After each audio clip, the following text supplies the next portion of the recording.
ஆரம்பிக்கலாம். शुभ संध्या। मन्मना भव मद्भक्तो मद्याजी मां नमस्कुरु। मामे वैश्यसि सत्यं ते प्रतिजाने प्रियोऽसि मे। संस्कृतवाणी कार्यक्रमस्य सर्वेषां हार्दिकं स्वागतम्। भक्तिगीतानि अस्माकं मनः शान्तं ददाति। श्रीमती जननी प्रार्थनागीतं गायति भविष्यति। Srimati Janani is a trained Carnatic musician. She is disciple of Shri P.B. Shri Rangachari and Sangeeta Kalanidhi Srimati Vedavalli Amma. Janani is associated with Kalakshetra Foundation in researching music. She is teaching online music classes to children across the world. Swagatam Janani. Namaste.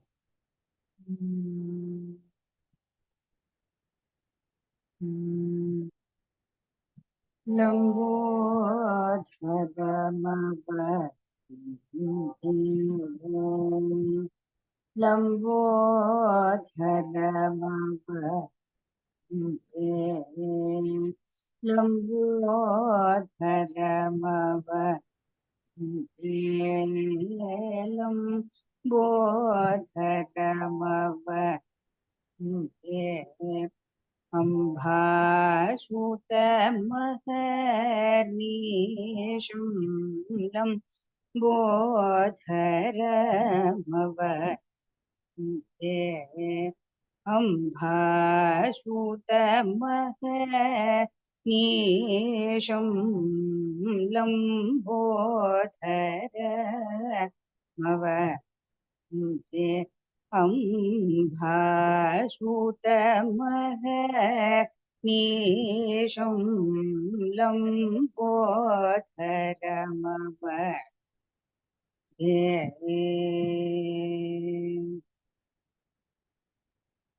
तुम गुरु नारद विनूतम गुरु नारद विनूतम गुरु नारद विनूतम भरत निभवधनं लं बोधरमवन्ते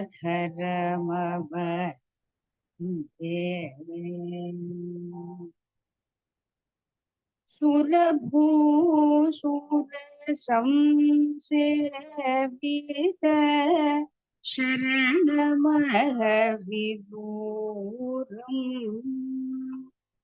सुरभूसुर संसेवित शरणमहविदूरम्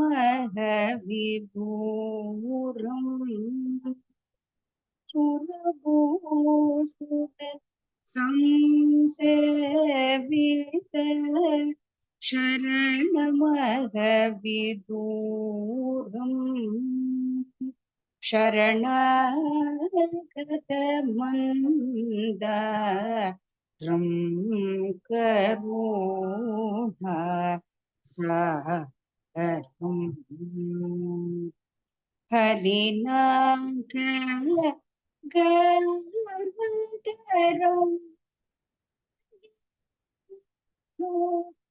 गुहसोदरो हरिनाथगर्वधरं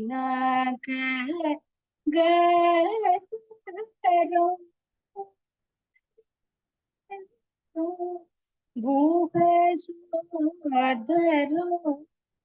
वरपशंभूषधरो वरपशंभूषधरं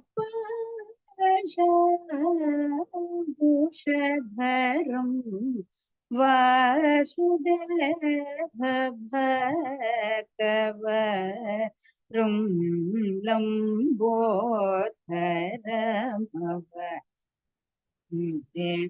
Ambhashutamahernisham lambodharamava Ava.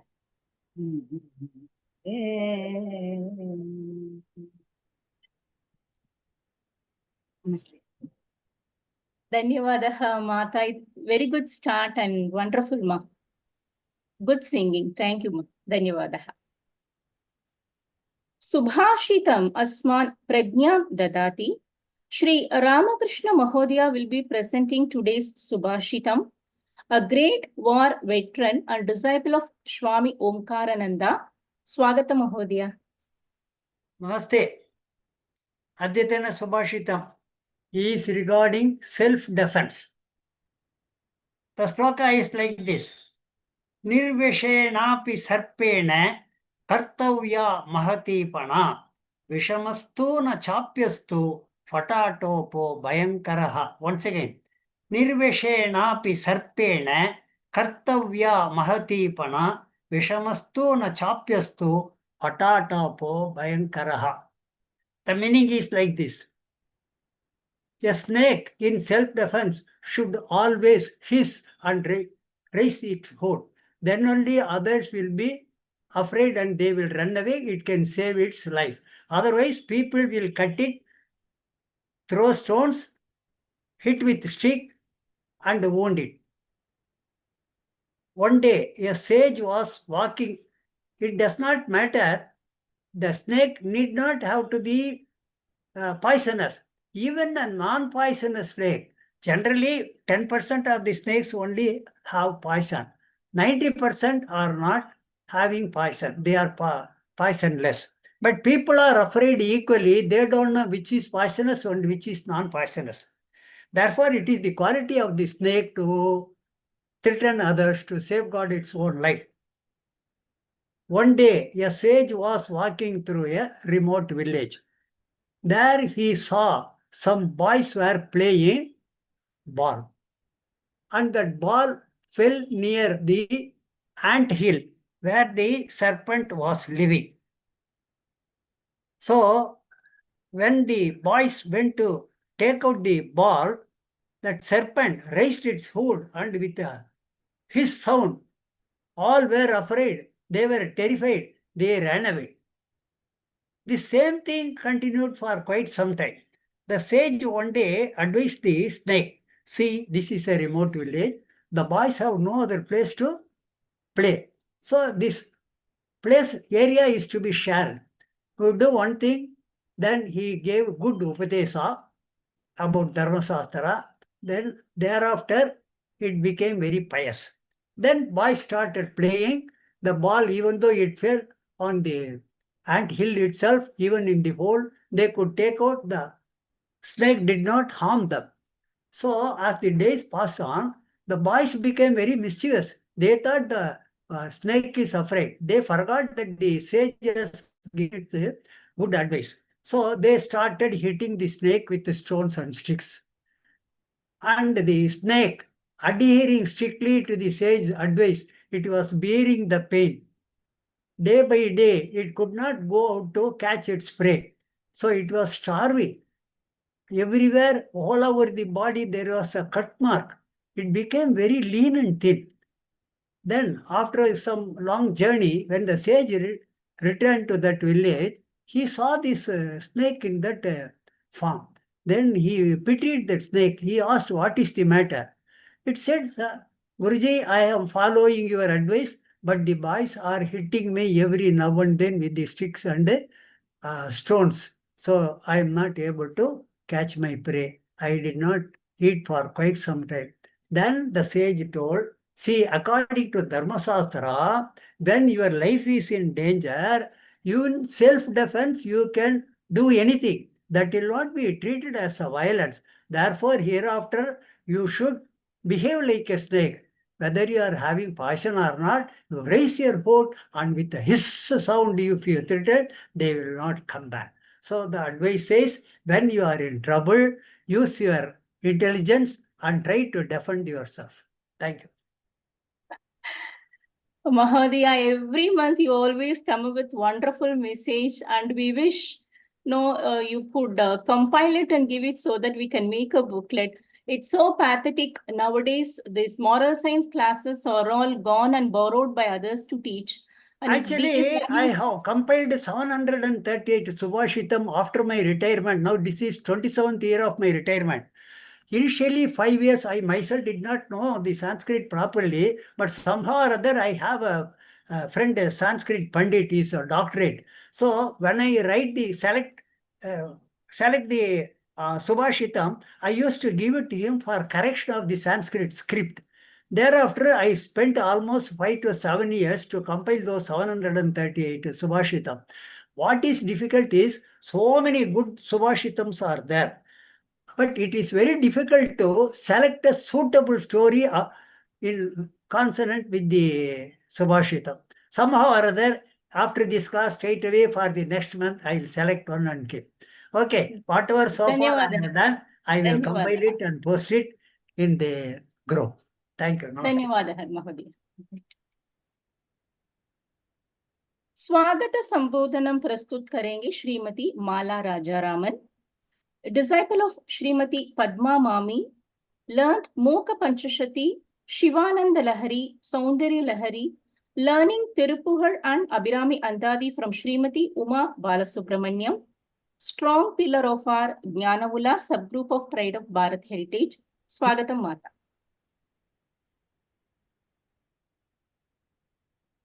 सर्वेभ्यः नमस्कारः। अद्यतनं संस्कृतवाणी कार्यक्रमे सर्वेभ्यः स्वागतम्। अद्यतनं श्रीमती मातंगी महोदया सञ्चालिरूपेण अस्ति। स्वागतं माता। स्वागतं श्रीमती जननी या सुन्दरं प्रार्थना गीतं गीतवती।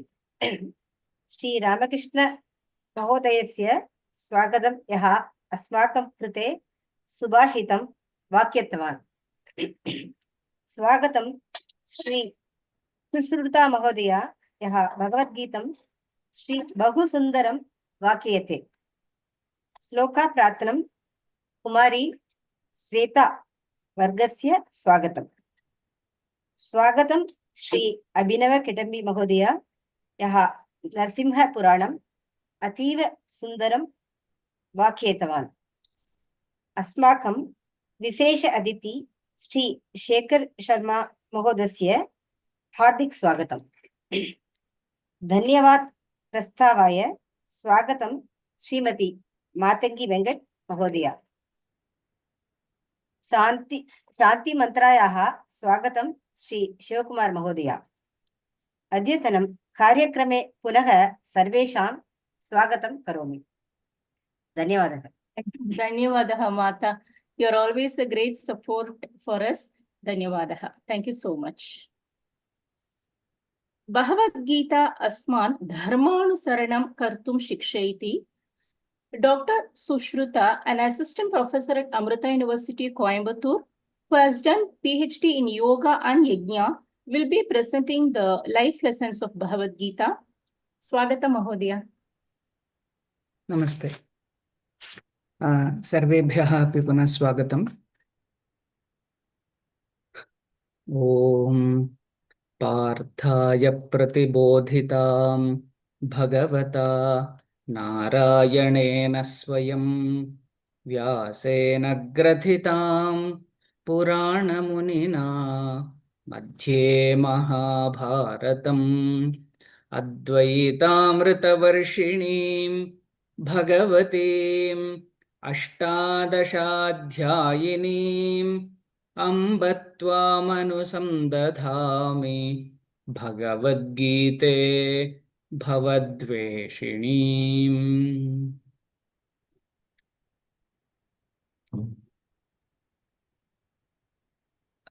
We are in the midst of Sindhur operation going on, and we do not know when it will be concluded until all the Rakshasi pravritti will be reduced. Our Kshatriyatva will continue to ride on them. So this is the lesson that even Bhagavan Krishna gave to Arjuna. Yudhyasva vigatajvaraha. You do yuddha, you wage war until all the Rakshasi pravritti comes down. And again and again he says, yada hi dharmasya glanihi bhavati abhyuthanam adharmasya tada atmanam srijami. So this is the clear message Krishna has given, and we can see all the Krishnas and Arjunas in the form of the defense army leaders and the soldiers.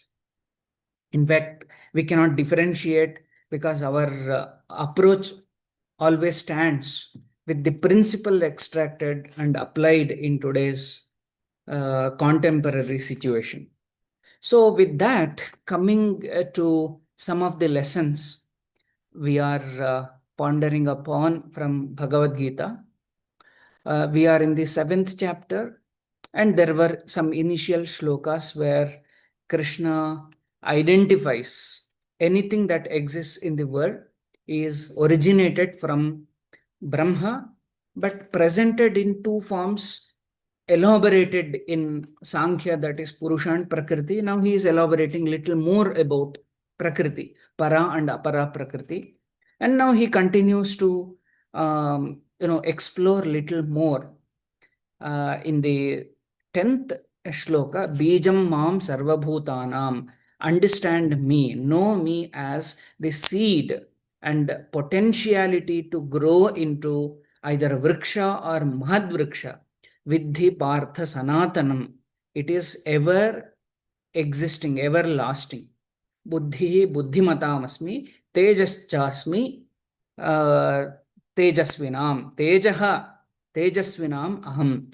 I am that effulgence in the people who show that effulgence in their day-to-day activities. And then this is very, very important shloka that sometimes we may miss out. It is the 11th shloka of 7th chapter, where he says, Balam Balavatancha Aham. I am the strength among all the warriors, all the people who exhibit strength through their activities. I am the strength itself. And Kama Raga Vivarjitam. So that is the bala which has to exhibit, which is devoid of kama and raga. So when the kama and raga enter along with the bala, it becomes an exploitation. It becomes an intrusion into some individual's life. Therefore, he says, I am bala, but without these two, we cannot say negative, but unwanted aspects of that bala, which is kama and raga. So here Shankaracharya defines, this is the speciality of Acharya Shankara, whatever the words that he feels that it needs to be little elaborated, he does it in his Bhashya. He says, Kamascha ragascha kamarago, kamaha trishna asannikristeshu vishayeshu. So kama is very, very specific. So he says, asannikristeshu vishayeshu trishna, the longing for or showings of lust to have something which is not with me. So I long for something right now, the power which I don't have, the longing for power is called kama. Okay, I don't have money, then my interest, my lust for money is called kama. Okay, this is what the kama in this context. And the next, ragaha ranjana prapteshu vishayeshu.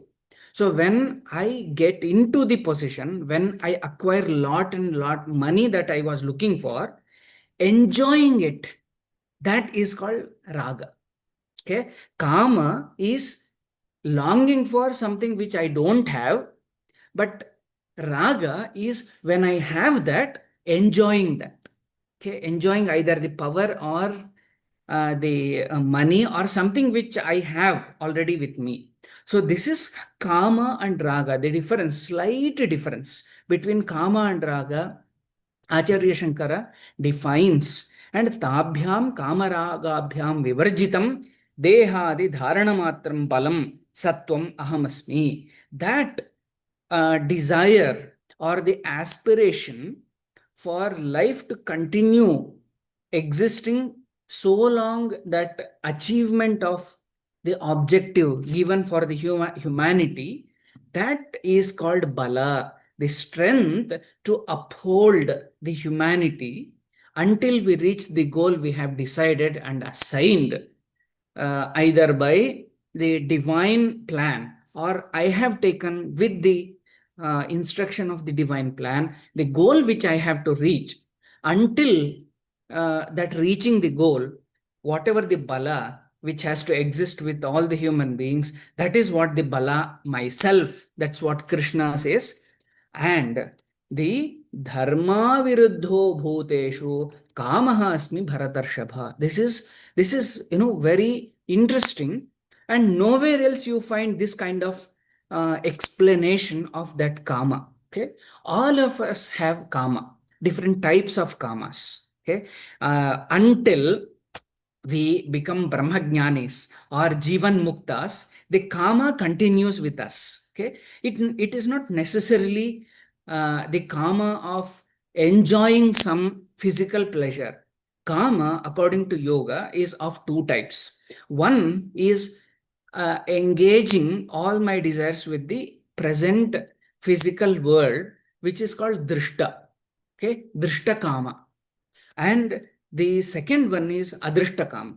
Adrishta kama is I do not experience right now, but the kama for moksha, kama for swarga, kama for jannat, kama for something, 11th cloud. Okay, all those kinds of kama desire is called adrishta kama. Okay, so kama exists in all of us. At least I will have kama that I should exist, right? Everyone has that. And what Krishna says, dharma aviruddhaha bhuteshu kamaha asmi bharatarshapha. Arjuna, discriminately know me. I am kama in every jiva, every individual, which is not contradicting with dharma. Meaning, there are two types of kama beyond that, mundane and the other world, which is contradicting with dharma, and the kama which is contradicting with dharma, the kama which does not contradict the dharma. Okay, so as such, always it is understood dharma, artha, kama, and moksha are the four goals. We call this as purusharthas. Okay, purushena arthyate iti purushartha. We all know this. And it is a common understanding, one who is involved achieving dharma will show nishkama or vairagya, meaning dharma is the only goal. He will not show any kind of kama or artha or moksha, will not be shown in that person. But here the message is very, very clear. All those four goals are legitimate.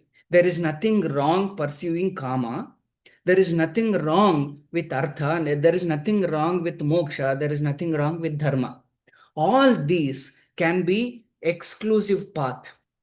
But sometime, and in most of the cases, these in the people who do not understand these four goals can match, and there can never be contradiction between these four. Okay, while pursuing moksha, all the other paths can also be going along with. Okay, this can go in line with the moksha. When you are seeking kama, dharma can exist even there. Okay, there are different types of kama, meaning there are only two types. Now I am dividing, which is not contradicting with dharma, which contradicts with dharma. These are the two types of kama you can identify. But then question is, what kind of kama which contradicts dharma, which kind of kama which does not contradict the kind of dharma? This is very valid question, in fact. Okay. Now the answer is very, very clear. In Prakriti, we see the kama which does not contradict the dharma. For example, the mating happens in Prakriti seasonally. Okay, I'm trying to say how the procreation happens. Multiplication of the life happens. Okay, so in Prakriti we see kama exists, but which is in line with dharma. There is no cross. When the time is over, in the winter, okay, for example, in the winter, we see, in the street dogs, they want to show their kama with, their gender things. But once that time is up, okay, the nature of the dogs will completely change, because it is time framed. It is following, the karma follows something what is very much in line with the nature. Okay, whenever nature says this is over, okay, and you can see this even otherwise. Okay, once the tigers fulfill their stomach, they do not kill, they do not hurt anyone. Okay, because their stomach is full. It is common across all the wild animals as well. Whenever they are hungry, whenever they are biological, they are also impulsive, but impulsive karma which is not against the dharma. But see, only the human being, there is no restriction, there is no rule, there is no limitation, there is no boundary. Karma of all the kinds exists all the time. Okay, we don't have any a rule which is inbuilt with us. Okay, why? Because the manas is very, very active.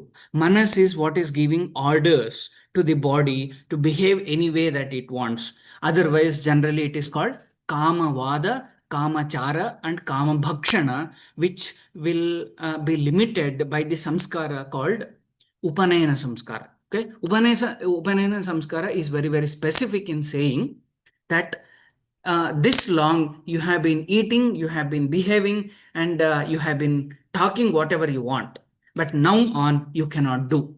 Okay, this is what the dharma viruddha kamaha asmi bhuteshu bharatarshava. Even we can also have kama which does not contradict dharma, only through imparting samskara.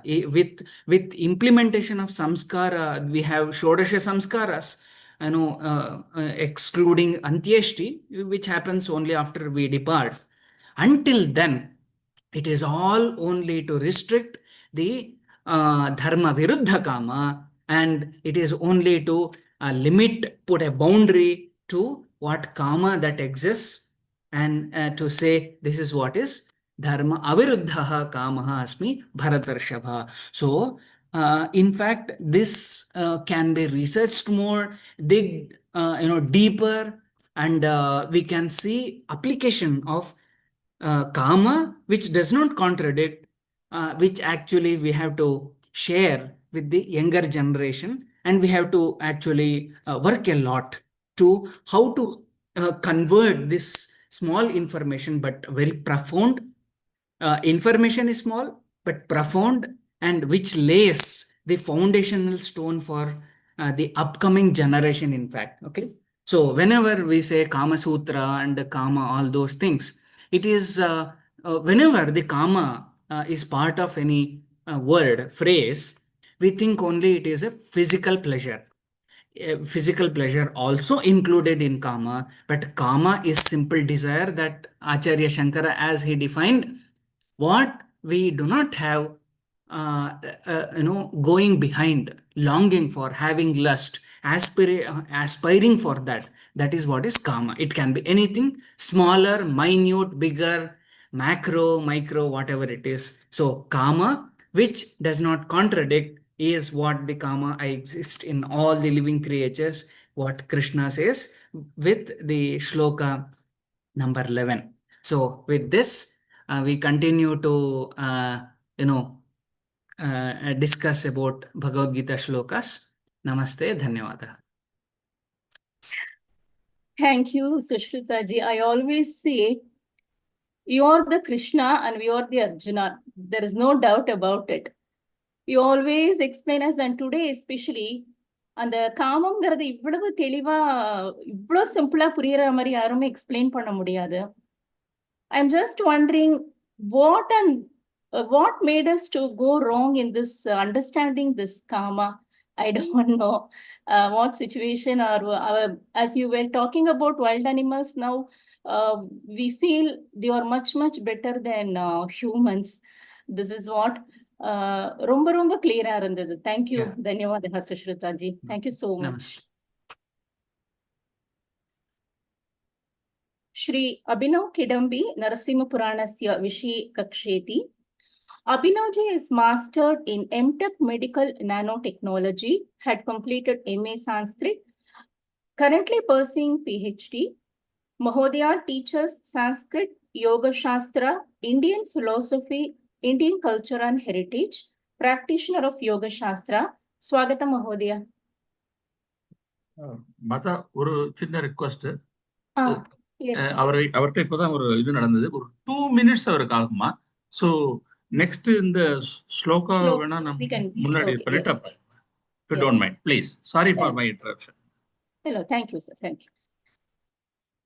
Shlokaha manaha dhyana stayam shantam kartum sahayam kurvanti.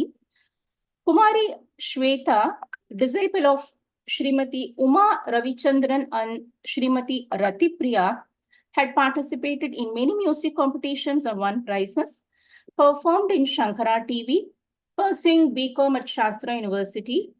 Swetha will be presenting Narasimha Karavalambam. Swagatam, Swetha.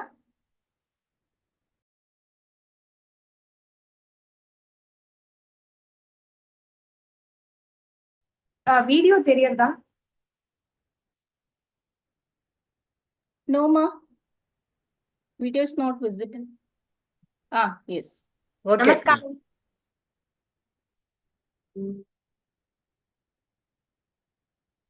श्रीमत् Payonidhi निकेतन चक्रपाणे भोगीन्द्र भोगमणि राजित पुण्यमूर्ते योगीश शाश्वत शरण्याभिपोत लक्ष्मी नृसिंह मम देहि करावलम्बम् लक्ष्मी नृसिंह मम देहि करावलम्बम् ब्रह्मेन्द्र रुद्र मरुदर्क किरीट कोटि संघट्टितांघ्रि कमलामल कांति कांत लक्ष्मी लसत्कुच सरोरुह राजहंस लक्ष्मी नृसिंह मम देहि करावलम्बम् लक्ष्मी नृसिंह मम देहि करावलम्बम् संसार दावदहनाकर भीकरोरु ज्वालावलीभिरदिदग्ध तनूरुहस्य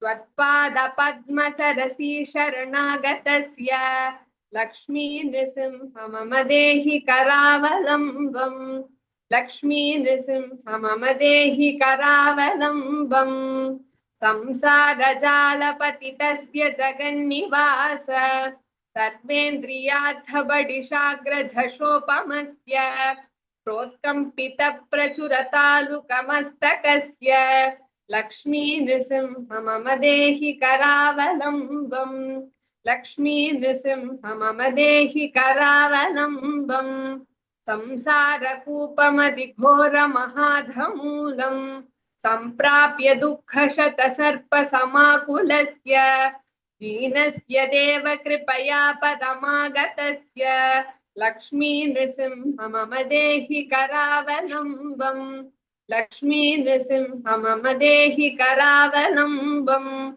संसार भीकर करीन्द्र कराभिदात निष्पीड्यमानव पुषस्त कलातिनाश प्राण प्रयाण भव भीति समाकुलस्य लक्ष्मी नृसिंह मम देहि करावलम्बम् लक्ष्मी नृसिंह मम देहि करावलम्बम् संसारसर्पविषदिग्धमहोग्रतीव्र संष्ट्राग्रकोटिपरिदष्ट विनष्टमूर्तेः नागारिवाहनसुताभिनिवास शौरे लक्ष्मी नृसिंह मम देहि करावलम्बम् लक्ष्मी नृसिंह मम देहि करावलम्बम् संसार वृक्षमधबीजमनन्त कर्म शाखायुतं कर्णपत्रमनङ्ग पुष्पम् आरुह्य दुःखफलितं पततो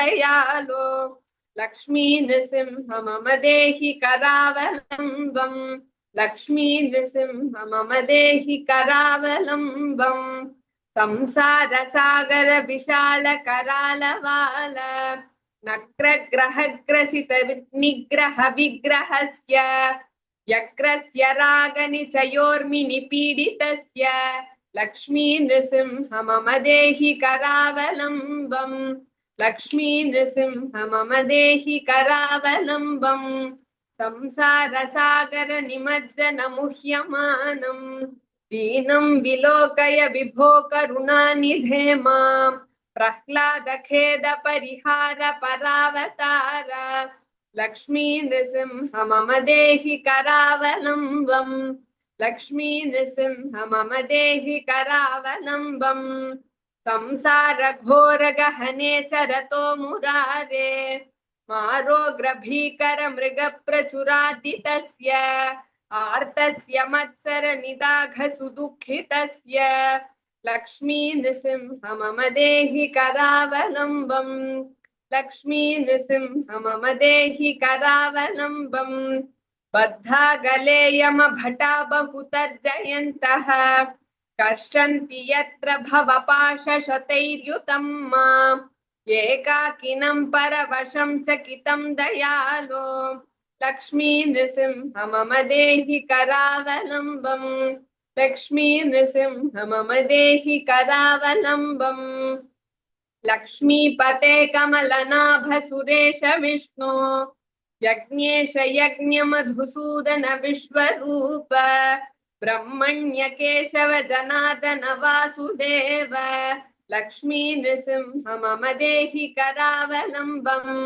लक्ष्मी नृसिंह मम देहि करावलम्बम् एकेन चक्रमपरेण करेण शङ्खम् अन्येन सिन्धुतनयामवलम्ब्य तिष्ठन् वामे तरेण वरदाभय पद्मचिह्नम् लक्ष्मी नृसिंह मम देहि करावलम्बम् लक्ष्मी नृसिंह मम देहि करावलम्बम् अन्धस्य मे कृत विवेक महाधनस्य चोरैर्महाबलिभिरिन्द्रिय नामधेयैः मोहान्धकारकुहरे विनिपातितस्य लक्ष्मी नृसिंह मम देहि करावलम्बम् लक्ष्मी नृसिंह मम देहि करावलम्बम् Prahlad Narad Parashar Pundarik व्यासादि Bhagavat पुंगव हृन्निवास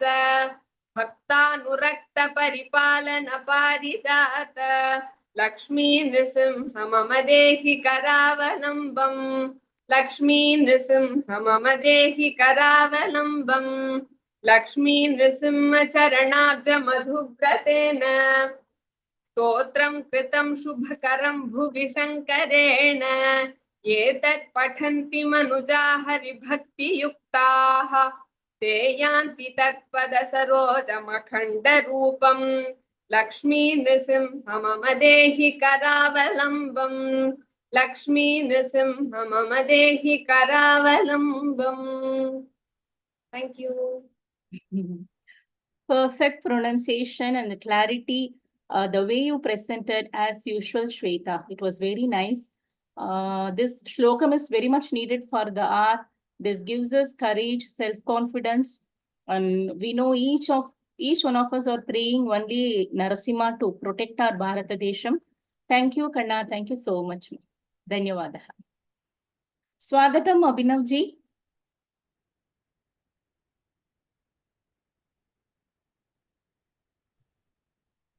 One second. So, can I begin? Yes. Namaste, everyone. So, I hope this entire month has been somewhat fruitful for you in terms of whatever pursuit you're doing so far. For me personally, it was on one side a little sad, and on the other side, it was also in a way uh, confidence building. I can say this because of the fact that over the past 1 month, we have seen how our country has showcased how much it has grown over the past few decades. Within a period of 10 to 15 years, we have now come to a point where we are able to assert ourselves with full confidence. So, if you have spoken to any of your non resident Indian friends or relatives, you probably have heard from them about how much Desha Bhakti they have now and how much they feel confident about their own national identity. So, this Desha Bhakti is also associated with the amount of international influence that our Desha has. I am not trying to say that we need to have war in order to increase this Desha Bhakti. Only thing I am saying is something that we have postponed for almost 7 decades finally is happening. So I am not trying to establish that we should have done this earlier. Only thing I am saying is, had this happened a little earlier, in a decisive manner, in a very deliberate manner, then we would not have even come to this situation. So if you have felt that this was not correct, ahimsa, paramo dharmaha, if you felt all of these things, please understand that that is for an individual sadhaka. It is not meant for the governance of a nation. If you are talking about the governance of a nation, it has a different set of attributes that you need to have as a person. If you go to the Arthashastra, Chanakya is very clear about how much the protection of the country is necessary from outsiders. If you are not able to protect the country from the enemies, the country will leave, as in it will disintegrate, and all the others will come and take different parts of it. If the country takes up a kind of a pledge of non-violence, then you will realize that the country will disintegrate and it will be in the middle of a civil war. There will be lots of chaos. You have not thought about it. If you are thinking about ahimsa still, we need to understand that for the sake of a sadhaka, ahimsa is important. But if you want to work with an entire nation where artha and kama is also equally important, there ahimsa is not the only path towards victory. So, with that, I would like to enter into our session for today. Before we begin, I would like to share with you that there was some feedback from the previous session that they wanted to know more about this Sankhya Tattvas, which I had shared very briefly in the previous session, as well as the Narayana Mantra Mahatmya. The Narayana Mantra Mahatmya, Ashtakshara Mantra Mahatmya cannot be shared so openly in the public. It is because it is part of the Mantra Shastra. Mantra Shastra is something that is usually kept available only for those who are ready for it. Only the adhikaris are given that information. I have only shared with you what is available for the general public. In fact, if you were to go search deeply in manuscripts and also in different traditions, there are far more deeper concepts and practices associated with the Ashtakshari Mantra Mahatmya. Because I am not qualified yet to share all that information, I will try to share some information regarding the Sankhya Tattvas, which we have seen in the previous session very briefly. I told you about the Prakriti Vriksha or the Samsara Vriksha in the previous session. If you remember very properly, I was talking about how the roots of the Samsara Vriksha, There we were speaking about Avyakta or the Prakriti. From there, the trunk is growing. From the trunks, we have the branches. There, they were talking about the Indriyas. They were talking about eventually how the different twigs are present, how the different leaves are the objects for the sense organs. And finally, the fruits. The flowers are actually Dharma and Adharma, and the fruits are Punya and Papa, respectively. This is what we have seen previously. Now let us see what Sankhya Darshana is briefly presenting in terms of this entire picture of this Samsara Vriksha. This is being presented because there was some feedback, some request from a few or one of these participants to elaborate on that concept. The Sankhya subject, the subject of Sankhya, which is called Sankhya Darshana, lies at the base of almost all other darshanas. So if you want to understand the Bharatiya Jnana Parampara, we have to see that in the Bharatiya Jnana Parampara, the Veda will come under Shruti and the others will come under Smriti. All the Shastras will come under Smriti. And within that, we have the Vedangas, we have the Upavedas, then we have the 64 Kalas and other different sciences. Along with it, we have one set of Shastras or one set of systems which are known as the Darshana Shastra. Darshana Shastra refers to the philosophical approaches you need to have in life. These philosophical approaches are usually divided into Astika Darshana and Nastika Darshana. Astika Darshana and Nastika Darshana.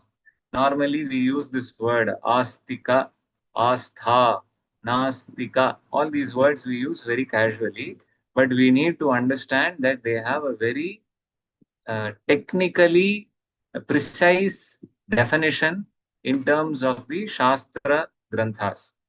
When we work with knowledge systems of any kind, be it Eastern or Western, every term will have its own specific definition and it will have its own specific description.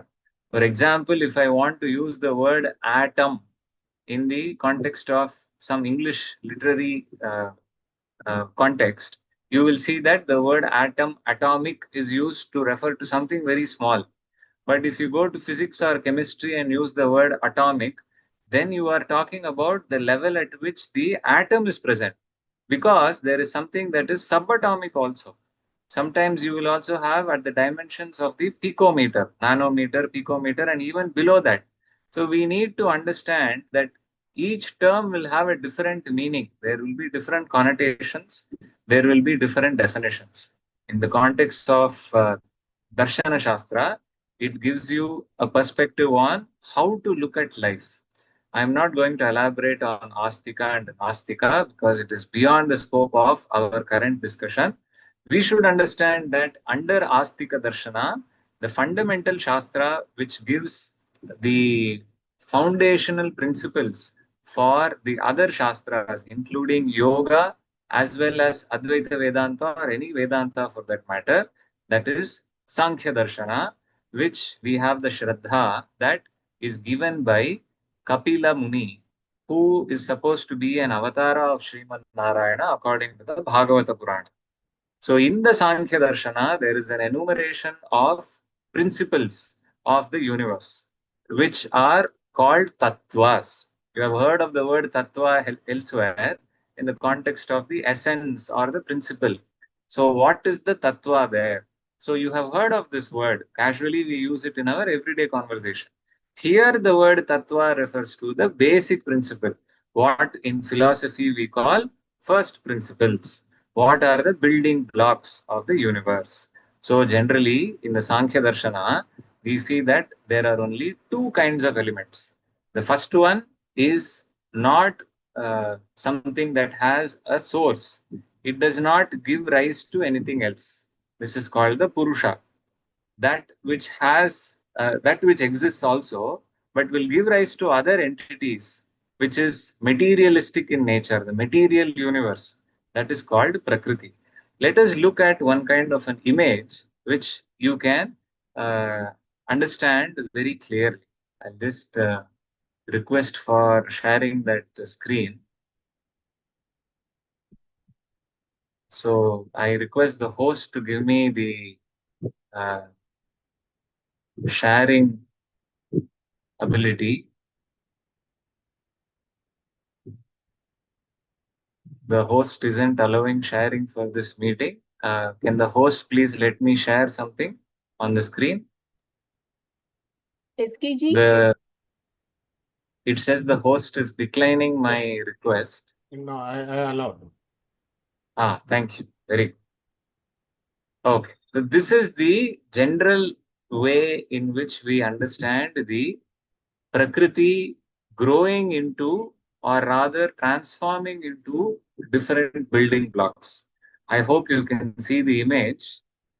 If it is visible, let us move forward. See, when we talk about Prakriti, we are not talking about Mother Nature here. Generally, the word Prakriti is associated with Swabhava, or this forest and the Mother Nature. Here, we should understand that this is the feminine principle according to Sankhya Shastra. The Sankhya Darshana, we see that she is called, this Prakriti is called Avyakta, Moola Prakriti, or Pradhana, which is the raw material from which everything else is going to come. So this Avyakta means it is not fully manifesting. All properties are there, but they are all hidden. It is called Moola because it is the root for all the different material things that you are going to experience. It is called Pradhana because it is the most important or the main raw material. From this comes the Mahan, Mahat, or Buddhi principle. It is called Mahan, Mahat, or Buddhi Tattva. It is called Mahan or Mahat to indicate that it is of great nature. It is very big.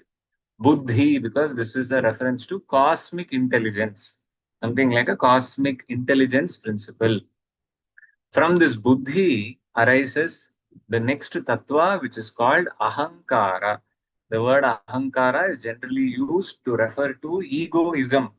When we are using the word Ahankara in our everyday language, like colloquially, see how much Ahankara this person has.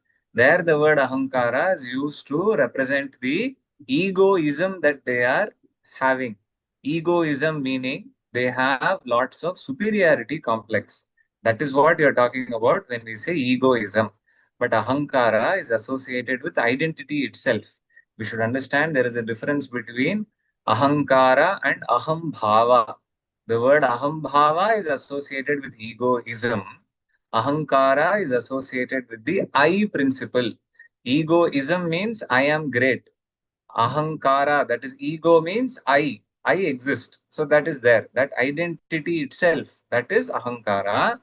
Understanding that I am the greatest, nobody is bigger than me, that is Ahambhava. Sometimes we use these words interchangeably without knowing the significance of these terms. We should always understand, as I've mentioned earlier, each term has its own connotation and its own definition according to the usage. This Ahankara, apparently, see, the Prakriti is made up of three basic building blocks: Sattva, Rajas, and Tamas. Probably you have heard of this from the perspective of Bhagavad Gita, where they talk about Sattva, Satvika, Rajas, Rajasa, Tamas, Tamasika. All these terms you have heard of. But all of these are based in the Sankhya principle once again. So Sankhyaha, the word Sankhya is seen there even in the Bhagavad Gita. Jnana Yogena Sankhyanam, Karma Yogena Yoginam. You've heard this word Sankhya there in the Bhagavad Gita already. This Sankhya is nothing but a continuation of this same Shastra in the Bhagavad Gita. So you should understand that the Bhagavad Gita does not have to be the earliest Shastra Grantha. Bhagavad Gita is a Purana Shastra. It is a Purana. Prior to the Purana, we have many other Shastras. So in the Sankhya Darshana, they are saying that Prakriti is made up of three ingredients: Sattva, Rajas, and Tamas. So in the Ahankara level, it becomes into three. The Sattva dominant Ahankara is called Vaikarika. Sattva dominant Ahankara is called Vaikarika. It is also called Satvika Ahankara, not to be confused with the Satvika Ahankara, which is associated with those spiritually oriented people who represent some kind of superiority complex. That is also called Satvika Ahankara, but that is different. That is a different context. Connotation depends on the context. So here it is also called Satvika Ahankara or Vaikarika, the Sattva part of Ahankara. Then there is the second one, the Rajasika part of the Ahankara, which is called Taijasa. The Tamasika part of Ahankara is called Bhutadi. So there are three parts of Ahankara: Vaikarika, Taijasa, and Bhutadi. Vaikarika and Taijasa, they mix together. So Taijasa has two parts. It is going to mix with Vaikarika on one side, it is going to mix with Bhutadi on the other side. Vaikarika and Taijasa together will give rise to Indriyas, all the organs of sense perception, which are Jnanendriyas, and organs of action, which are Karmendriyas. So first we have Buddhindriya or Jnanendriya. This Buddhindriya or Jnanendriya, they are the organs of sense perception. We have the 5 organs of sense perception. So the first one they are giving according to the Shastra is Shrotra, the organ of hearing, Tvak or Tvach, the organ of touch, then Chakshus, the organ of sight, then Jihva or Rasana, organ of taste, Ghrana, the organ of smell. So there are 5 total sense organs, organs of sense perception. What you see on the outside is not the organ according to the Shastra. The Shastra says that whatever is going to have the capacity to perceive these senses is actually inside. It is a special thing which is on the inside, not on the outside. Even though you see the shape on the outside, which is on the side of the head, this is not actually the organ of hearing. The organ of hearing is inside. Similarly, when you look at the eye on the outside, the white and black part are not the actual organs of sight perception, visual perception. There is something that is on the inside. Even though you see this kind of a pyramidal structure in the front of my face between my eyes, this is not the organ. The organ is on the inside, right? There is some olfactory lobe inside. There are so many things which they are talking about in neurosciences. All of that is already there. So we should understand that when they say these words, these are not actually the names of the things that you see from the outside. These are the names of the organs on the inside. Then we have Karmendriyas, the organs of action. We have Vagindriya, organ of speech. Even though on the top of our tongue we have taste buds which are helping us to taste our food or whatever it is that we call food, we should understand that Vagindriya is also on top of our tongue. So this Vagindriya, this is the organ of speech. So in the Shastra, they say that there are two in the same place, organ of speech and organ of taste, they are in the same place. Then the second Indriya, Karmendriya, is Hasta, hand. Then we have Upastha, Payu, and Pada. So in a simple way, one organ is for excretion, one organ is for procreation, that is for the sake of creating progeny. The Shastras are somewhat emphasizing on the fact that this organ is not meant purely for the sake of pleasure, it is meant for the continuation of the lineage. So if you go to Yoga Shastra, they are trying to take it to the next level and saying that whatever you do with this, you should remember that the fluids on the inside associated with the sun and the moon, they have to merge with each other. You should never unnecessarily send these fluids outside without any purpose. This is something that is being said in the Yoga Shastras. I am not quoting everything so that it will overwhelm you. So I don't want to get confused. Here we are talking about the Karmendriyas. The third Indriya, which is also mentioned here, is called Ubhayendriya. It is having both properties of Jnanendriya and Karmendriya. That is the Manas, the mind principle. So earlier in the beginning, we saw the first principle, that is the cosmic intelligence, the Buddhi Mahan. Then we had Ahankara. These two are covered in the beginning. Later only we see the mention of Manas, the mind principle or the psyche, whatever term you want, you can translate to. Then we come back to this Taijasa and Bhutadi coming together. they are going to give rise to something known as tanmatra. Tanmatras are subtle principles associated with each sense. So the Shabda Tanmatra is the subtle principle of sound, Sparsha Tanmatra is the subtle principle of touch, Rupa Tanmatra is the subtle principle of color or form, the Rasa Tanmatra is the subtle principle associated with taste, Gandha Tanmatra is the subtle principle associated with smell.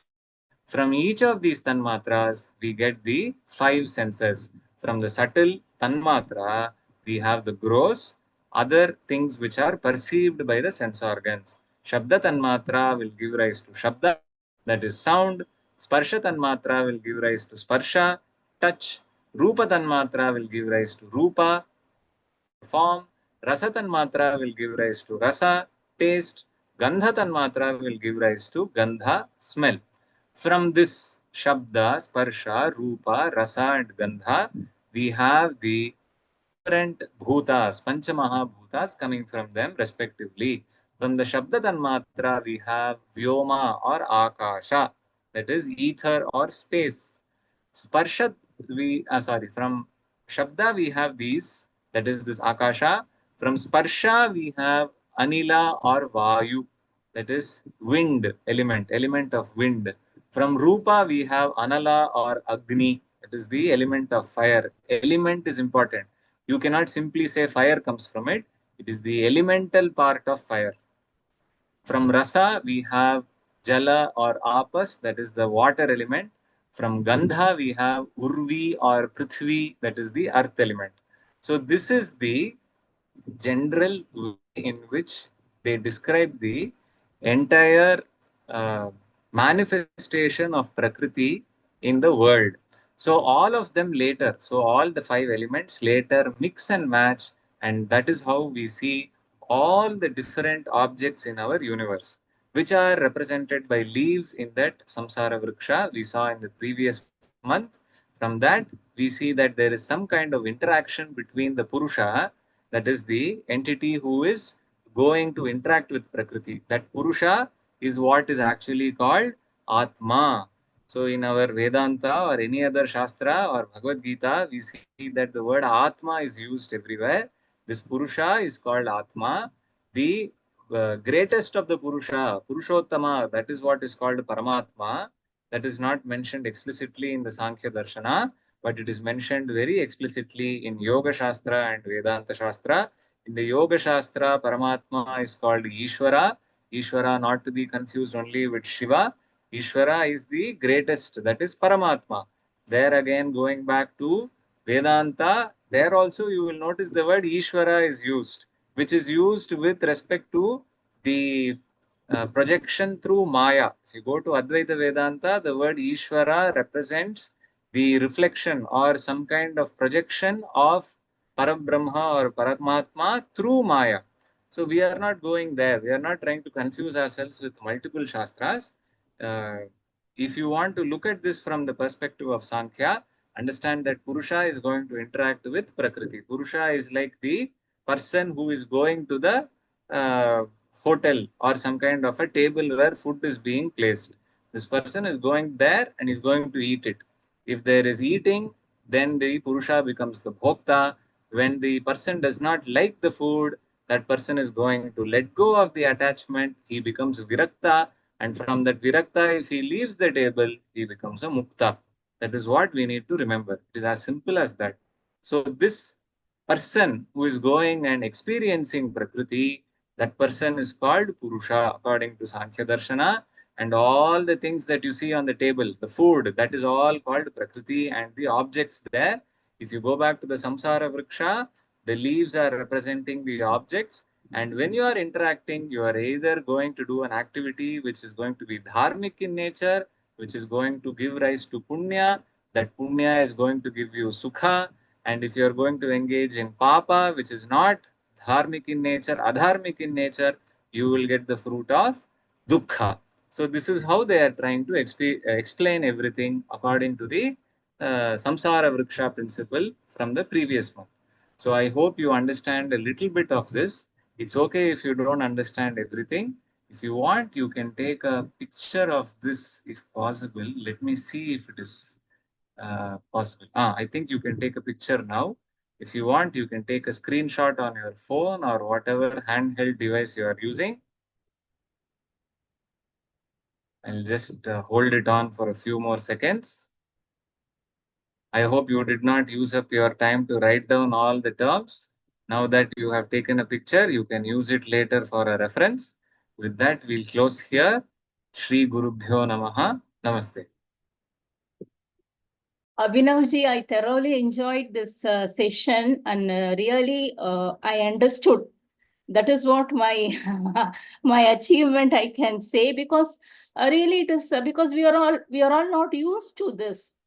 This you have to learn right from the young age, but today it was excellent. As Ramakrishna Mahodaya said, self-defense is very important. The same way you started the initial words, like, no, you have to, ahimsa will not work out all the time. When someone harms you, you have to raise up and show your strength. I enjoyed the session. Excellent, Abhinavji. I understood. That is what I personally feel now. It's a really very nice. Excellent, Abhinavji. Dhanyavadaha. Thank you so much. Adya, Shri Shankaranarayanan Shekhar Sharma will be presenting speech on Raso Vai Saha, the experience of life, a journey from varied emotions to Vedantic enlightenment. Shri Shekhar Sharma hails from Palakkad, Kerala, with tradition of Veda, Vedantans and Samskrityas. Sahitya Shastri, BA from Bharatiya Vidya Bhavans, Shri Shankaracharya Mahavidyalaya. From his guru and father Acharya Padmanabha Sharma, Mahodaya practiced Taittiriya Krishna Yajurveda at a very young age of 7+ years. Currently pursuing his Acharya MA in Sanskrit Sahitya from Central Sanskrit University, conducting regular classes and workshops on Bhagavad Gita and Upanishads to school students, had won accolades for his diction and elocution in Sanskrit from Vishwanatha Sanskrit Mahavidyalaya and Bhavans Shri Shankaracharya Mahavidyalaya. Mahodaya heads the Sadvidya Pratishtanam. I think my pronunciation is correct. If it is wrong, forgive me. A 56-year-old foundation dedicated to propagating and teachings of Sanatana Vidya. It has imparted Vedas, Shastras, and Sanskrit studies to around 2,000 people. Shri Shekhar Sharma has 30 years of work experience in media and marketing, specialized in digital transformation, marketing technologies, and data sciences. Has won various accolades and industry recognition, including top 100 marketing influencer of India, associated and served as GM to VP to managing partner in organizations like Times of India, India Today Group, and WPP, a global MNC. Mahodaya resides at Noida. A proud welcome, a warm welcome to the chief guest. Swagatam, Mahodaya. Dhanyavadaha. Shruyate? Samyaktaya Shruyate, ma'am? Astu, astu. Varnanam arthasanghanam rasanam chandasamapi mangalanam chakartaro vande vani vinayakau sadashiva samarambham shankaracharya madhyamam asmadacharya paryantam vande guru paramparam swadhyayekaratam pragyam vedashastra prasarakam devabhasha vidam vande padmanabam gurum sada योऽन्तः प्रविश्य मम वाचमिमां प्रसुप्ता सञ्जीवयत्यखिल शक्तिधरः स्वधाम्ना अन्यांश्च हस्तचरण श्रवणत्वगाधीन् प्राणान् नमो भगवते पुरुषाय तुभ्यम् ओम नमो ब्रह्मादिभ्यो संप्रदाय ब्रह्मविद्या संप्रदाय कर्तृभ्यो वंश ऋषिभ्यो महद्भ्यो नमो नमः गुरुभ्यः सर्वोपप्लवरहितः प्रज्ञानघनः प्रत्यगर्तो ब्रह्मैवाहमस्मि. नमो महद्भ्यो नमो अर्भकेभ्यो नमो युवभ्यो नम आशिनेभ्यः यजाम देवान् यदि शक्नुमः सस्सगं समाविक्षि देवाः नमः सरसे नमः सरसस्पतये नमः सखीनां पुरोगाणां चक्षुषे नमो दिवे नमः पृथिव्यै हरिः ओम् श्री गुरुभ्यो नमः सर्वेभ्यो नमो नमः अहं तु अतीव हर्षोऽस्मि यत् अहम् अद्य अत्र एतस्मिन् प्रकरणे अन्तर्जालमाध्यमेन समाहितानां सर्वेभ्यो सर्वाभ्यो अस्मिन् संस्कृतवाणी इति वाङ्मयस्य प्रचारप्रसारार्थं निर्मितवन्तं मञ्चेभ्यो विराजमानेभ्यो सर्वेभ्यो मम नमस्काराः भूयो भूयो नमाम्यहं विशेषरूपेण अस्य मञ्चस्य योजकानां प्रति मम आशिषाः अभिवन्दनानि च I am really humbled to be connected here in the amidst of all of you. I know the kind of journey it is required, especially for this Deva Bhasha and propagating the Samskrita Vani, and what kind of pains you have to take. And incessantly, I have been so many years of connection with Shri Shivakumarji that it has been a wonderful experience in the past years also. And you continue to do this yeoman service. Really accolade to all of you to actually have done this. As much as I would have loved to converse with all of you in Samskritam, but for comprehension, I will use intermittently the English and some bit of Hindi and maybe Tamil, depending on. Hope the world dawns to a time when we all can confidently speak in Sanskrit and also understand and comprehend words in Samskritam. Adya अस्माकं विषयः अतीव रमणीयम् अस्ति सन्दर्भः एतत् तु रामकृष्णमहोदय वर्यैः सम्यक्तया स्वरक्षा कृते विषये सम्यक्तया प्रतिपादितम् अनन्तरं डॉक्टर सुश्रुत महोदय अनन्तरम् अभिनव कडम्बी महोदय सम्यक्तया प्रतिपादितम् एतत् विषयं the central thought of it is the expression and the situation. Depending on the situation and the environment, how are we supposed to react, rather respond to a situation, whether in self-defense or for dharma paripalanartham, we are supposed to do it. But it is also important in a war-like situation or in a peace-like situation. In all these cases, human beings sarvada sarvesham krite sukham eva vanchanti sarve. Everybody needs happiness.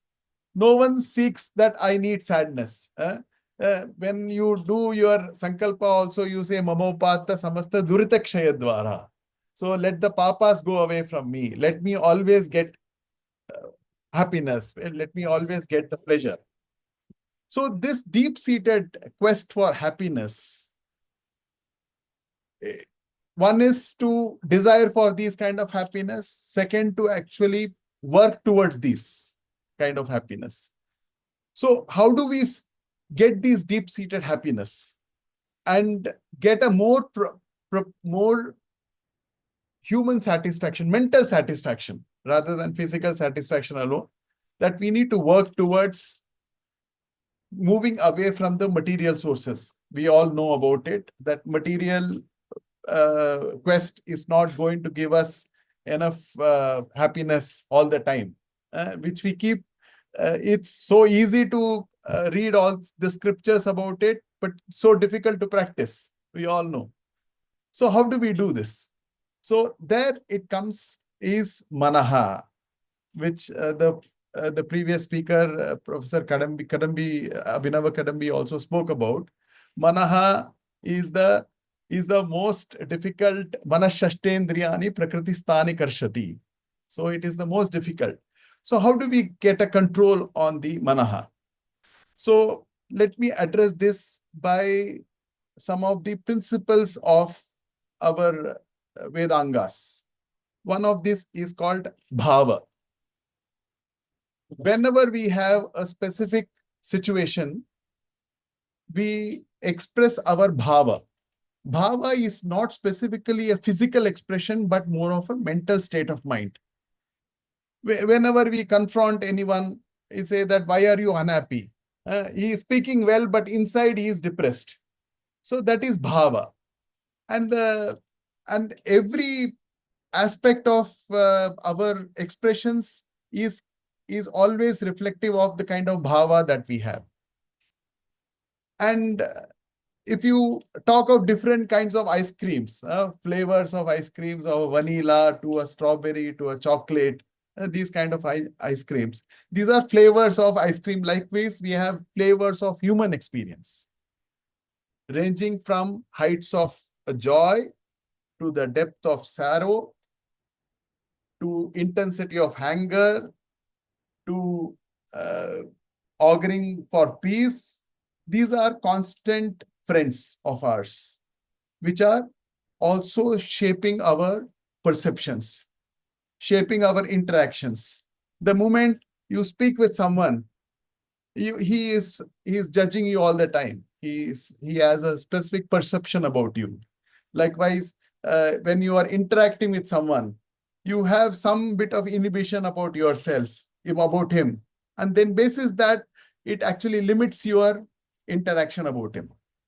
These are bhavas which manifest in the form of something called as a rasaha. So bhavaha is internalizing, the foundation of something called rasaha. So that is the topic of raso vaisaha. So this is the Upanishadic expression of Taittiriya Upanishad, Bhriguvalli. So in this context, it's very important to understand, the moment we speak about rasaha, we speak about saraha. Rasaha, if you reverse it, it becomes saraha. So Saraswati, rase saraha ya sararupena jikhve rasaha, sararupena jikhve rasaha bhutva tishtati sa Saraswati, sa jikhva, sa vani, sa vagdevi. So rasaha and saraha are both equal reverse of both the same thing which we are talking about. In this, as I said, as bhava, rasa has come out of bhava, though rasa in essence means the flavor of emotion, signifying the very essence of what we are. How I react, how I respond to a situation is how a personality of a person is actually developed. This establishes a quest for a person to move to a higher levels. If you have a child, or if you have a teenager, or if you are a young adult, or if you are a middle-aged person, or if you are an old person, the quest for knowledge or quest to what you want to achieve is depending on this particular journey of bhava as a foundation and continues to manifest in the rasaha. There are many examples of rasaha. One of them which we are familiar with, the Lord Krishna in Bhagavatam talks about so much of in the Rasa Leela, that he exhibits different expressions, mental expressions. So likewise, we had, while we are talking about Bhagavata, we are also talking about Ramayana. Ramayana, the Adikavi Valmiki, when he krauncha dvandva vivo yogat shoka shlokatvam agataha, he saw two cranes, one crane getting hunted by a vyadaha, by a hunter, and that other crane actually starts crying. And that's how Valmiki relates to that emotion. And that emotion evokes for him to write Ramayana. So the very essence of shokaha shlokatvam agataha, that shoka manifested in the form of shloka. And there you had a beautiful 24,000 verses which came out of it, and where we have the Adi Grantha, which is called as Ramayana, which came into us. So here, so this is the manifestation of bhava leading to rasa, and how we are responding to every situation or every environment. How am I controlled into that, and what is my quest, whether I am going for a spiritual quest or it is just limited to my material quest. Am I crawling to walking to running from one janma to another janma, or is it that I am looking for a spiritual enlightenment? Depends on a bhava of a person, which as a combination of Purva Janma Samskara, Iha Janma Samskara, what he is doing. So there is a combination of lot of things for him to inculcate the right bhavas, and besides that, build the right kind of rasas. Here, in my humble attempt for the next 15 minutes or so, it's about bridging the human emotions to being aware about oneself, leading to the enlightenment of, we all have fractions of enlightenment. Suddenly I feel that I am a Jivan Mukta. I am so detached to everything when I am meditating, and after 15 minutes I am off to something and I see something, craving for it, then suddenly then all the Brahma Jnana all disappears. So that sporadic nature of Brahma Jnana, how do we make it to a constant effort? Jivan Mukta in itself is mukti while living. So it is not Videha Mukti, it is a Jivan Mukti. So while living itself, one can understand and realize the Brahmananda, Brahma Tattva. So with the limited time, how I would want to actually divide it into 3 different parts. One other part is our understanding and how we are able to consciously engage ourselves. It is not like when the mobile phone rings, I am supposed to go and pick it up. It is, I am going to decide when I am going to pick it up, the mobile phone. It is not going to dictate me. I am going to dictate. That is the level of emotional landscape once we are conscious about the bhava, and followed by how it manifests as rasa. This leads to what we are coming to the topic of today, which is raso vaisaha. So, which is that rasa itself is absolute Brahman. It is not very different from what rasa we come across. When I see something interesting, when I see something tasty, I pick it up and start eating. It is beyond that of leading a profound spiritual path and realizing self and making self aware about self. Then I will be more of in control of the situation, or rather than the situation getting over me. So with the thanks to our Maharishis and our spiritual lineage of the Bharata Desha, we have Navarasas in the form of an Indian treatise written by sage Bharata Muni way back in 3rd to 4th century. It is not only to do with the Indian ecosystem, but across the world. I can vouch for that. It is a documented, authentic, comprehensive text on any Indian treatise that Bharata Muni has given to this entire globe. So we are fortunate to be in this kind of a land where we have such rishis who have enabled. Just to give a quick sense, Bharata Muni spoke of 8 rasas. He spoke in the context of Indian drama, Indian poetry, more importantly, the dance, the Bharatanatyam. Bharatanatyam was coined after Bharata Muni.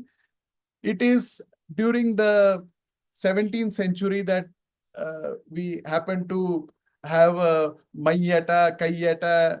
A lot of these great poets have come from Kashmir. So one of them is Anandavardhana Acharya, who gave ninth rasa called Shantaha. So for this particular conversation, we will keep it as 9 rasas in the. If I may be allowed to share my screen.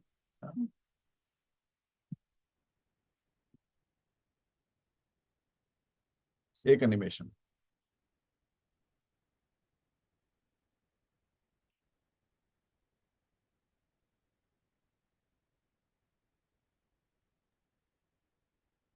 SKG? Yes, he can. He is now co-host. Okay.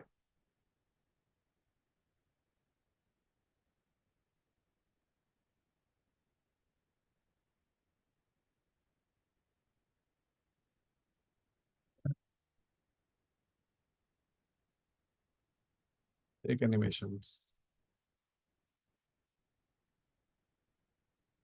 Astu.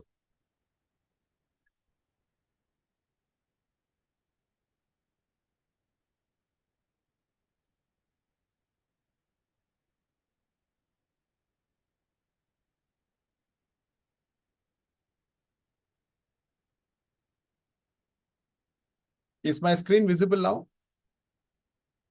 Yes. Okay. So as I was talking about Raso Vaisaha, the journey of life from varied emotions to how we can actually get into the enlightened from Vedantic enlightenment. So in this context, we have 9 rasas: Shringara Karuna Shanto, Raudro Virodbhutastata, Hasyo Bhayanakaschaiva, Vibhaschacheti Tenava. So one of the we keep talking about the muscle memory. Muscle memory is, if you are talking about Vedantic maths, in the last year I did present a particular topic of discussion, and there also I repeated, if all of them are in a very simple verse, it is much easier for children to remember. So thanks to my Guru Parampara, I've always learned all these different types and all the treaties in the form of the shlokas. If you are able to memorize this shloka, you will never forget these 9 navarasas. So, Shringara Karuna Shanto, it's in a very simple Anushtup Chandas of Shringara Karuna Shanto, Raudro Virodbhutastata, Hasyo Bhayanakaschaiva, Bhibatseti Nava. So, as I said, Shantaha was excluded of Bharata Muni. It is in the 17th century that Anandavardhanacharya brought in the Shanta Rasa. In this, there is something called as a Sthayi Bhava. So we quickly jump to what is the definition of this. Therefore, for that also, there is a permanent underlying emotion which gives birth to a rasa. So that is also in the form of a shloka. Rati shokascha nirvedaha, krodhotsahascha vismayaha, aso bhayam jugupsacha sthayi bhava kramadami. Ratihi shokaha cha nirvedaha, krodhaha utsahaha vismayaha, hasaha bhayam jugupsacha sthayi bhava kramadami. In the subsequent, in the slide itself, I have given the English definitions of it. Shringara responds to Sthayi Bhava, which is the permanent emotion of love and beauty. Karuna is sympathy. Shanta is peace. Raudra is anger. Veera is heroism. Adbhuta is wonder. Hasaha is laughter. Bhayanakaha is fear. or horror, and bhibhatsa is disgust. So in each of these aspects, how we are able to transcend these rasas very easily, which with these kind of emotions. So as I said in the beginning itself, rasa is just not an emotion. It is a mental state of that arises from, in this case of Bharata Muni, when he decided to write on the treatise, it was on the work of art, and it was to create an art form. If I may tell you, I am doing Central Sanskrit University, and there are quite a lot of surprises which keeps coming. So one of the filmmakers, all of you are familiar, the Kashmiri Files, Dr. Vivek Agnihotri. There are so much of awareness about Samskritam and our Indian knowledge system, Bharatiya Jnana Parampara, that each and every filmmakers are getting attracted to this kind of a knowledge system. So just to all those viewers who are watching it on YouTube, or who would be probably watching it on YouTube, I encourage all of you to learn it at the young age, so that in whatever form or career you are taking, Samskritam forms a base of it, and there are so many aspects which you can unlock with the help of this. So coming back to this, all these rasas are as encapsulated by Bharata Muni, are in the form of vibhava, anubhava, vyabhichari, samyogat, rasha nishprattihi. Vibhava means what? The cause, the situation. As I said in the beginning, it is not something which you are doing it. It is the situation which is making you to do it. That is called as vibhava. Second is anubhava. The expression through which, the outcome which comes out of that rasa is anubhava. Not anubhava, it is anubhava. Anubhavayatiti anubhavaha. Vibhavayatiti vibhavaha. These are all very simple Samskrita terms. Third is Vyabhichari, which is the Sahakari Bhava, which is associated karyas, associated karanas. So if I take an example, Karunaha, we encountered this tragedy, which came in the form of so many tourists unfortunately getting killed. And we had an anguish to do something about it. This time we were determined as a nation. This nation came along. So by seeing a tragedy, that is vibhava. By seeing a tragedy, we acted on which karuna came out of us, and said that so many innocent lives getting lost. As Professor Kidambi spoke about it, it is too late. Last 30-40 years, so many army men getting killed. So that is the tragedy which came up, which is the anubhava, which ensured that we had, because of the tragedy, we ensured that we immediately get into an action, and we didn't get into a depression. This time we got into the act of doing something. So that is the Veera Rasa taking over us, and we were completely confident, and with the Utsaha, the entire nation. 3 days back, I was in one particular seminar speaking, and every other, whether it is related to a data sciences, related to an artificial intelligence, related to a spiritual discourse, everywhere the central thought of it, the nation building, is about that we have zero tolerance to the terrorism. That is the rasa. That is the vibhava, anubhava, vyabhichari bhava coming along in the form of a Veera Rasa. So that is so one of the rasas is heroism. It is not one particular army which is taking up, the entire nation is together for that particular thing. So there we exhibited the bhava manifested in the form of a Veera Rasa, and then enabled us to do an action around it.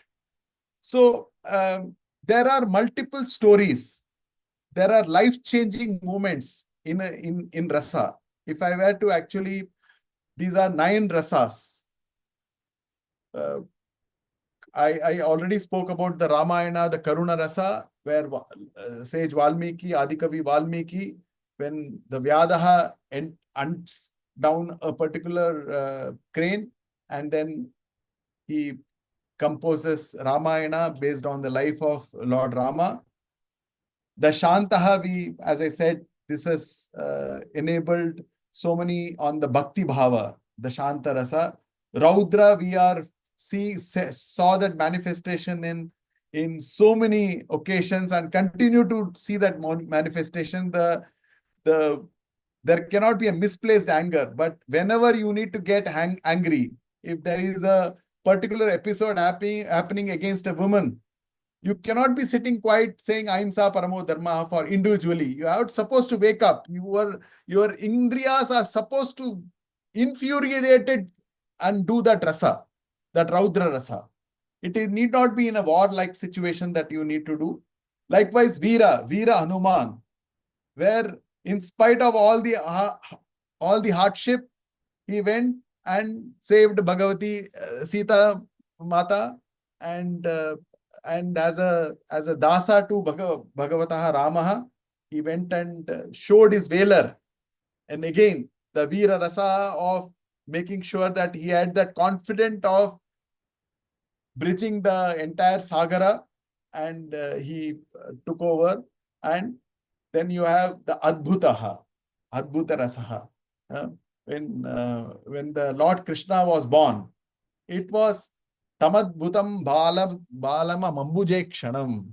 It's such a beautiful verse which is there in the Bhagavata, where automatically the Yamuna gave way for the child to be born and be going to a safe destination. So Shishta Paripalanam, Dushta Nigrahanam. For that, the Lord Krishna's avatara, all the odds were against that particular child to be born.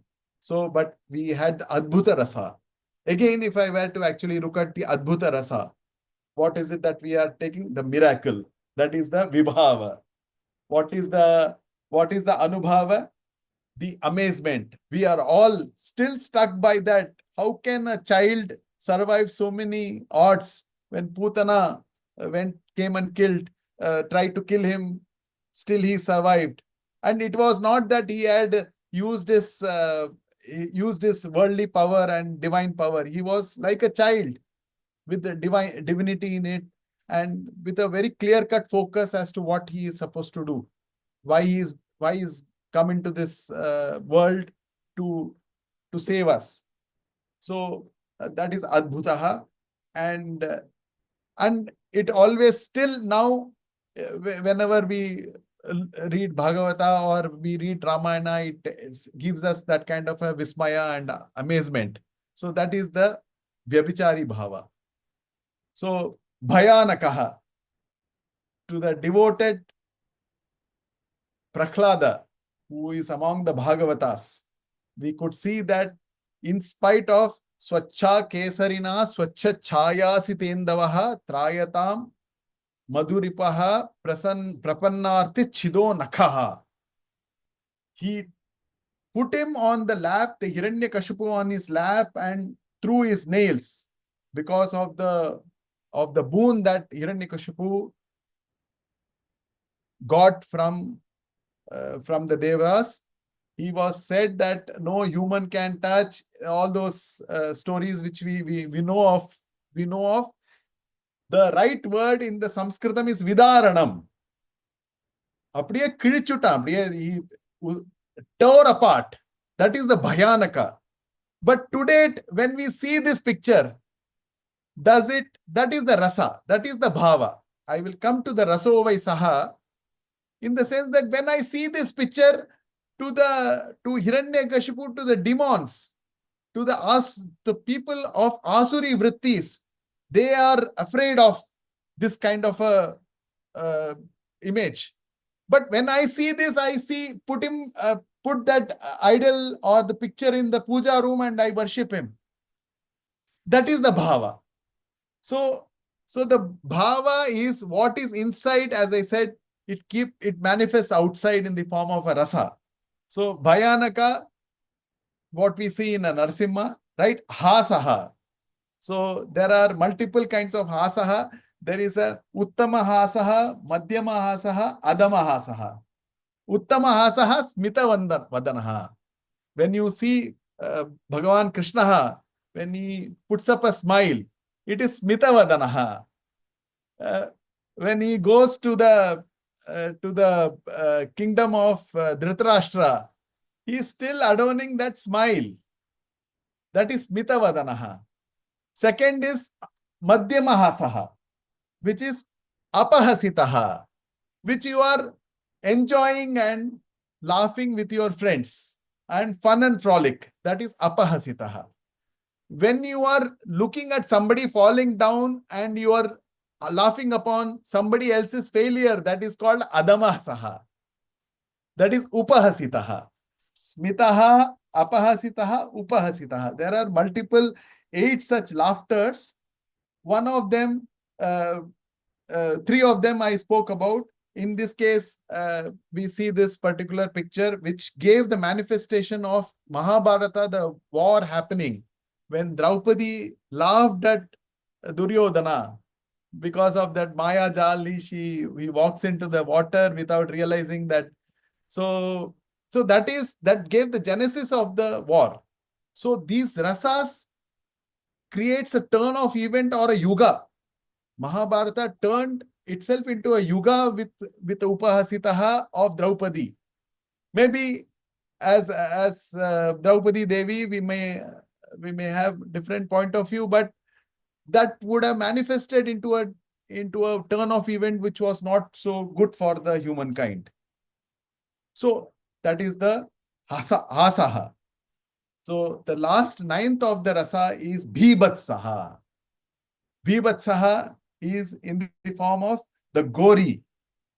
When Duryodhana's misdemeanor, the way the misdeeds that he did for the disrobing the entire Kauravas, disrobed the Draupadi, that infuriated Bhima for his particular valor, and he said that I will ensure that I drink the blood of Dushashana.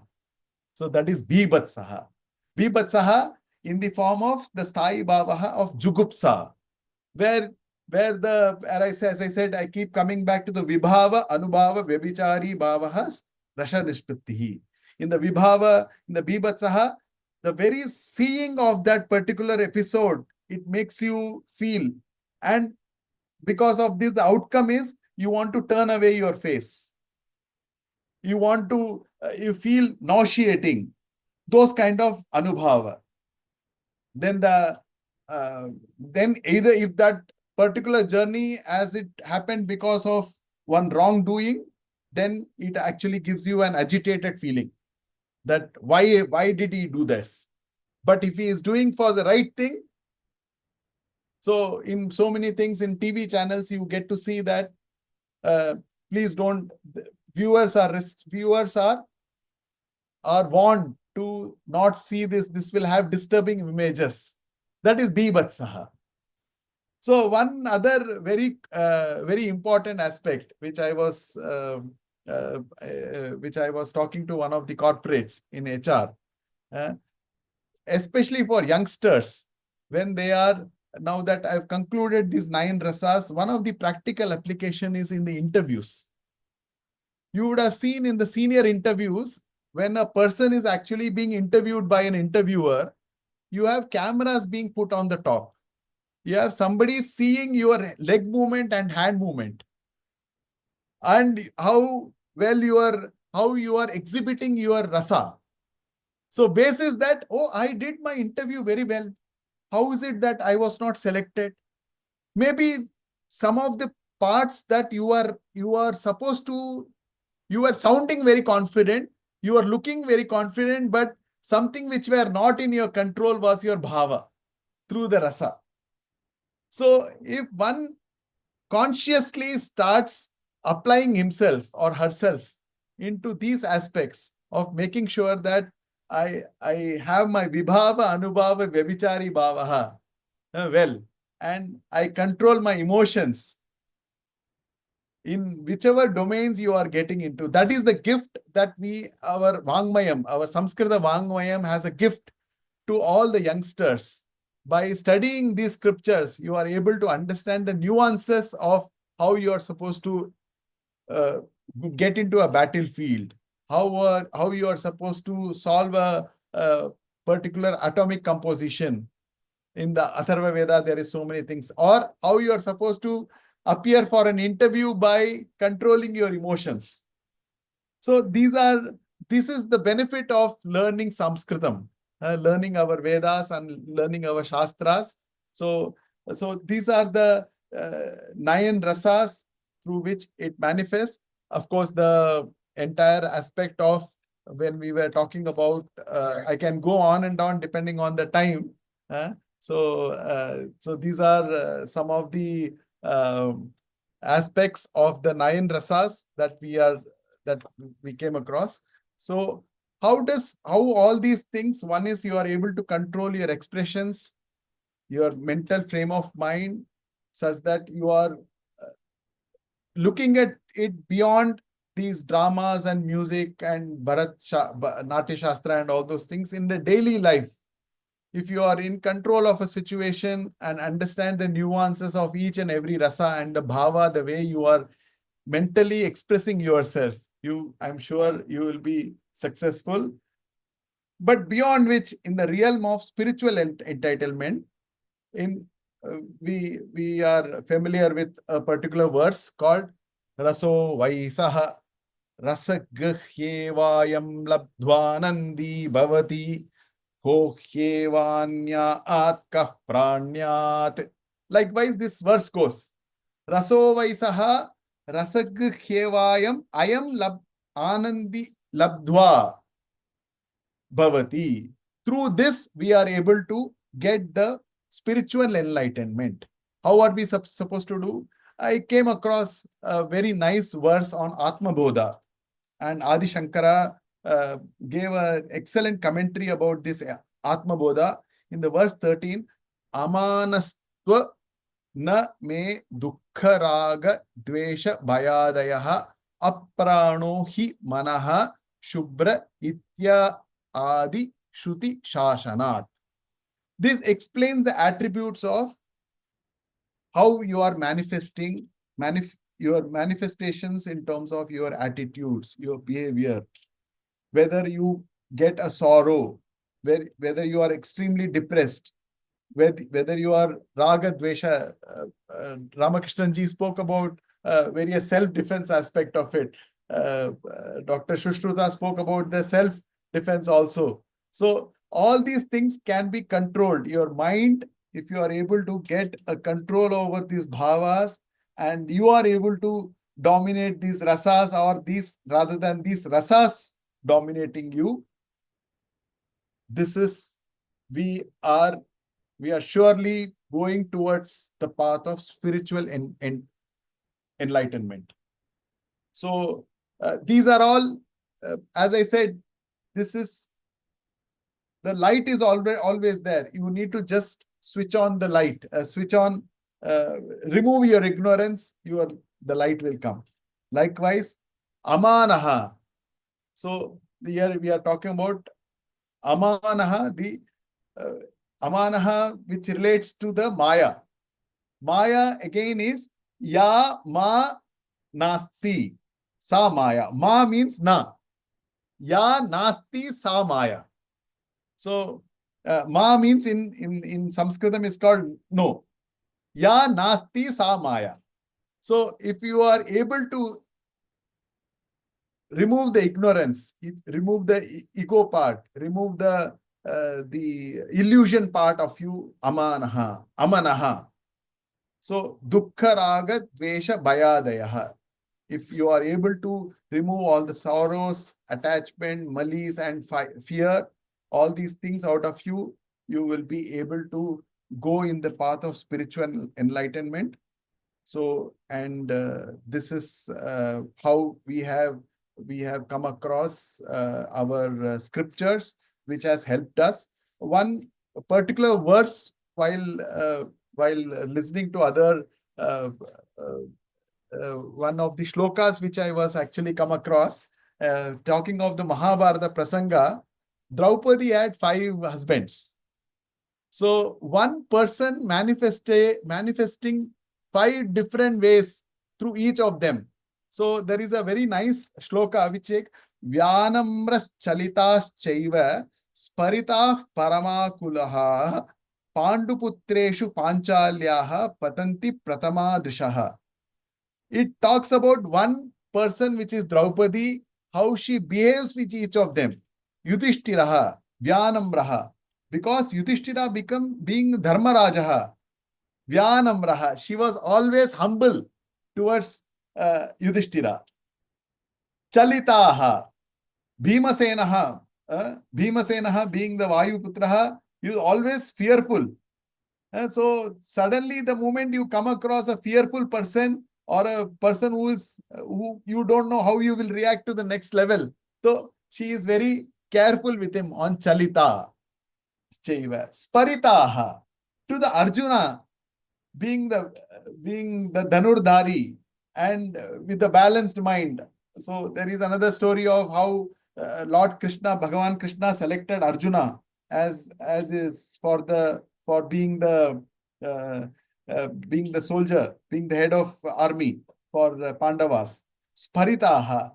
So whenever she used to come across Arjuna, she used to Sparitaha with all pleasure. And with Nakula and Sahadeva, Paramakulaha. So Parama Saundaryaha. With all beauty, with all pleasure, she used to come across. So one Draupadi, 5 husbands, when she came across each of them, how each of their behavior and attitude, each of their 5 husbands, Draupadi's response is similar to those 5 people. So depending on how you are able to control your emotions, that will decide whether you are succeeding in life or failing in life. So it's all about how you are controlling your bhava and sorrow.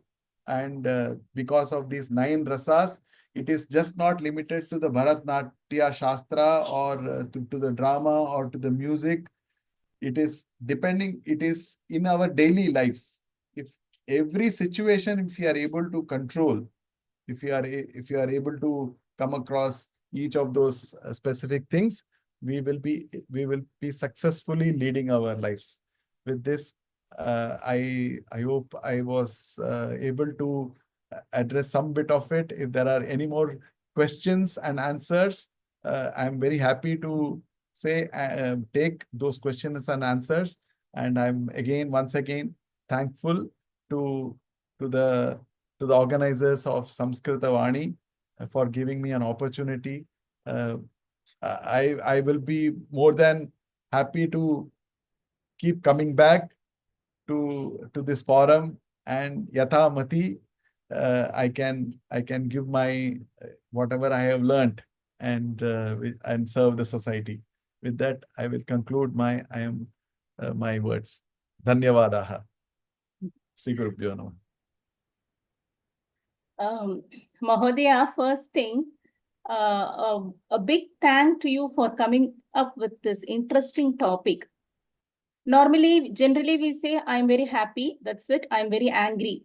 We will just say that and go. Now, what I personally feel is we need to respect and admire our expressions, whatever it is, even if it is Krodha.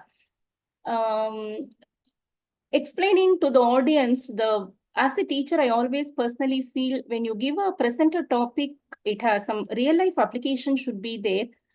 And with the recent Kashmir attack, you have come up with explaining the rasas. Excellent, Mahodaya. The thing is, we are able to understand it so well. And you said the expressions leads to war and destruction. It was very nice, very true. And you were reinforcing that you have to control your emotions. This is much needed for the hour now. I think today the whole episode is like right from Mahodaya, Ramakrishna Mahodaya, Sushrutha ji, Abhinav ji, and respected chief guest. It's all somewhere interrelated. Very beautiful topic. அதாவது இது என்ன ஒரு சாதாரண விஷயம் தானே அப்படிங்கறத நினைச்சுட்டு இருந்த நமக்கு இதுல இத்தனை இருக்கா அப்படிங்கறத இன்னைக்கு நீங்க பேசின அப்புறம் தான் புரியுறது. இதுக்காகத்தான் இந்த மாதிரியான இது ஒரு வித சத்சங்கம் தான் நான் சொல்லுவேன். அதுக்குதான் இந்த மாதிரியான சத்சங்கங்களை நம்ம வைக்கிறதுக்கு காரணமே ரொம்ப சாதாரண விஷயம் தானேங்கிறத இந்த மாதிரியான knowledgeable persons நமக்கு சொல்லும் போது it is very nice, Mahodaya. Dhanyavadaha. Thank you so much. Future also we would like to hear you more from you. நிறைய தலைப்புகளை இந்த மாதிரி கொண்டு நமக்கு சொல்லணும். Thank you so much. Avashyameva. Dhanyavada. Namaste. Thank you so much. Dhanyavada. धन्यवाद विज्ञापन प्रस्तुत करेंगे Shrimati Matangi Venkat, home maker and currently learning Sanskrit from Samskrita Bharati. स्वागतम माता. नमस्ते सर्वेभ्यः. धन्यवादः मातंगी भगिनी. कार्यक्रमं सुन्दरं प्रस्तुत्यर्थं मधुरं आह्वानार्थं जननी माता धन्यवादः. श्री रामकृष्ण महोदय नमस्कारः. अद्भुत संदेशाय धन्यवादः.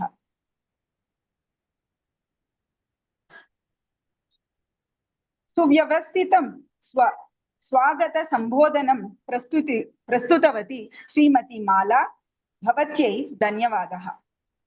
भवतः वाक् सर्वदा ऊर्जां ददाति. वयं धन्याः स्मः. सुश्रुत महोदय धन्यवादः. नरसिंह पुराणं श्रोतुं पुण्यं. धन्यवादः अभिनव महोदय. श्लोकस्य सम्यक् प्रतिपादनाय धन्यवादः Shweta. Thank you sir. Shri Shekhar Sharma sir. Thank you very much. Dhanyavada. Thank you one and all. Dhanyavadah Shivakumara ji for the Shanti mantra. Thank you very much. Dhanyavadah Matangi Mata. Thank you ma. Swagatam Shivakumar ji for Shanti mantra.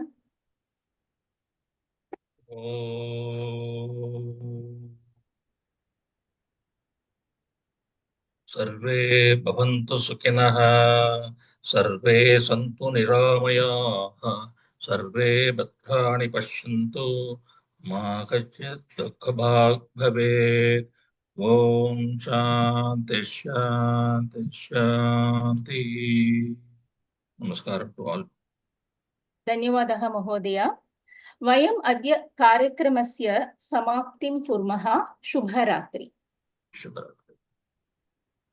Shubharatri.